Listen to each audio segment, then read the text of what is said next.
اعوذ باللہ من الشیطان الرجیم، بسم اللہ الرحمن الرحیم۔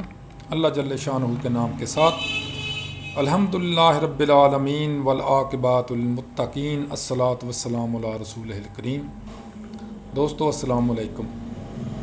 جیسے کہ میں نے پہلے بھی عرض کیا ہے کہ عجائبات عالم یا دنیا کے عجوبے چند میں نے بتا دیے تھے، کچھ پہلے حصے میں اور کچھ اس دوسرے حصے میں پارٹ 2 میں بتا رہا ہوں۔ امید ہے آپ کو یہ پسند بھی آئیں گے، اور اگر مناسب سمجھیں تو میرے اس کاوش کو شیئر بھی کریں اور کومنٹس بھی کریں، اور اس کو آپ جو مناسب سمجھیں اس کے اوپر کمنٹنگ بھی کریں۔ نمبر 1، تاج محل۔ آپ نے سنا ہوگا سب لوگوں نے، یہ شاہ جہان نے اپنی بیوی کے نام ممتاز محل کے نام سے اس کو تعمیر کیا تھا۔ یہ دنیا میں آج بھی پیار و محبت کی ایک نشانی تصور کیا جاتا ہے۔ یہ آگرہ میں، انڈیا میں آگرہ میں واقع ہے، جس پر اس زمانے میں، اب آپ کمپیئر کر کے دیکھ لیں، اس زمانے میں تقریباً 3 کروڑ سے زیادہ روپیہ خرچ ہوا تھا۔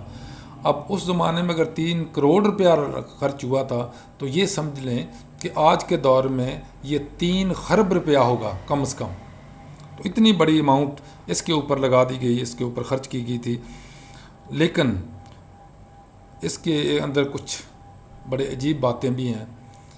کہتے ہیں کہ جب یہ تعمیر ہو چکا تو جن معماروں اور مزدوروں نے وہاں پہ کام کیا تھا ان کو پابند سلاسل کر دیا گیا تھا، اور ان کے ہاتھ کاٹ دیے گئے تھے تاکہ وہ کہیں اور اس طرح کا کوئی اور نشانی یا کوئی اور بلڈنگ یا کوئی ایسا محل یا کوئی ایسا یادگار تعمیر نہ کر سکیں۔ اب آپ دیکھیں کہ ہمارے مسلمان حکمران جو تھے انہوں نے سائنس اور ٹیکنالوجی کی کوئی توجہ نہیں دی، لیکن اس طرح کے جو عجائبات بنائے ہیں عشق و محبت کی داستانیں گھڑنے کے لیے یا اس کو دکھانے کے لیے، ان کے اوپر کتنا پیسہ اور وقت ضائع کیا ان لوگوں نے۔ اور آج ہم اسی وجہ سے مغرب کے، یورپ کے محتاج نظر آتے ہیں کہ ہمارے مسلمانوں نے کوئی ترقی نہیں کی سائنس اور ٹیکنالوجی میں، اور وہ ٹیکنالوجی اور سائنس کے اندر اتنا آگے چلے گئے ہیں کہ ہم ان کے مرہونے میں رہتے ہیں۔ پیسے آج بھی ہمارے بہت سارے ملکوں کے پاس موجود ہیں جو ہمارے حکمران لوٹ کے لے گئے ہیں، اور جو ہمارے مسلم ملک امیر ہیں انہوں نے اپنے پیسے ویسے ہی وہاں رکھے ہوئے ہیں یورپ میں اور مغرب میں، جو ان کے اوپر قبضہ کرائے بیٹھے ہیں۔ دوسری یادگار جو عجوبہ تھا دنیا میں وہ پیسا مینار ہے، اس کو اٹلی میں موجود ہے۔ یہ 184 فٹ اونچا مینار ہے۔ یہ 1319 میں آخری اس کی 7ویں منزل تعمیر کی گئی تھی، یعنی اس کی 7 منزلیں ہیں۔ 1319 میں اس کی آخری منزل تعمیر ہوئی تھی۔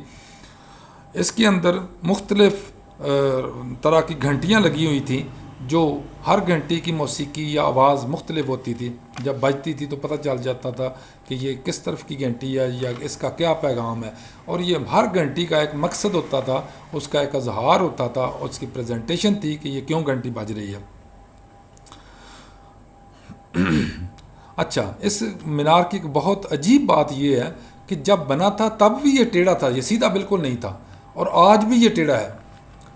تو آج کے دور میں جب سائنس نے بہت ترقی کی ہے، ٹیکنالوجی نے بہت ترقی کی ہے، اس کو سیدھا کرنے کی کوشش بھی کی گئی ہے، لیکن بہت تھوڑا سا اس کو یہ سمجھ لیں کہ جب بنا تھا تو اس کا ٹیڑھا پانی یا جھکاؤ جو تھا وہ 5.5 درجے تھا۔ تو جب اس کو ٹریٹمنٹ کیا گیا موجودہ ٹیکنالوجی کے ساتھ تو اب اس کا جھکاؤ جو ہے وہ گھٹ کر 5.5 سے 3.5 درجہ پر آ گیا ہے۔ اگلے نمبر پر جو آنے والا ہے چیز وہ دیوار چین ہے۔ یہ شمالی کناروں سے لے کے چین میں سے شروع ہوتی ہے، اور اب دیکھیں یہ اس زمانے میں جب بنائی گئی تھی تو بہت سارے صوبوں نے اس کو مل کے بنایا تھا۔ یہ نہیں ایک ملک نہیں تھا، مختلف صوبے، آزاد صوبے تھے، تو ہر صوبے نے اپنے اپنے علاقے کا جو دیوار چین کا حصہ تھا وہ تعمیر کروایا اور دوسرے کے ساتھ اس کو جوائنٹ کر دیا، ملا دیا، جوڑ دیا، اور اس طرح سے یہ ایک بہت بڑی دیوار بن گئی ہے۔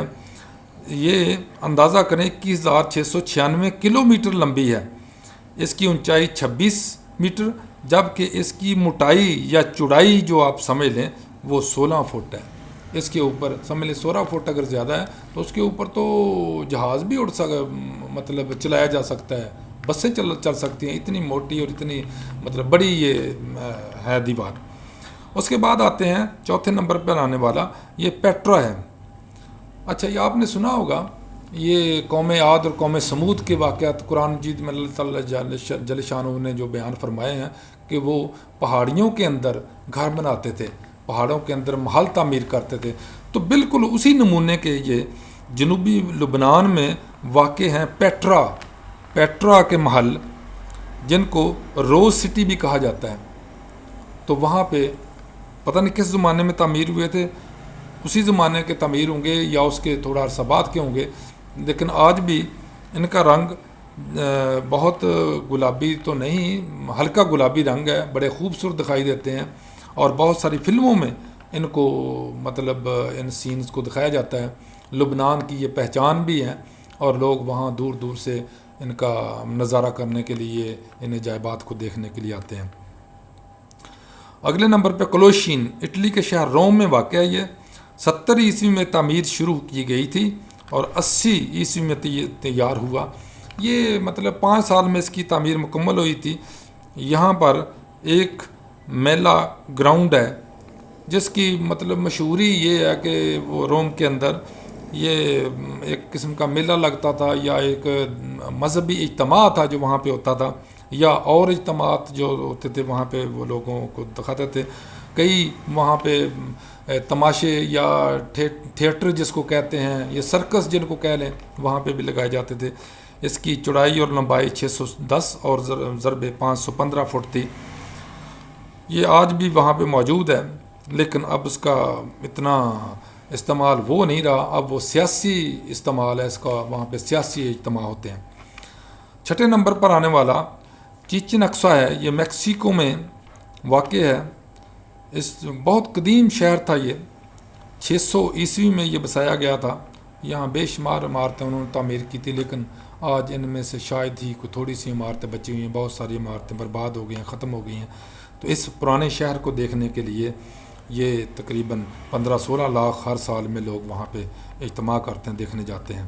7ویں نمبر پر آنے والا ہے ماچو پیچو، یہ پیرو کے صوبہ کسکو میں انکا کا گم شدہ شہر بھی اس کو کہتے ہیں واقع ہے۔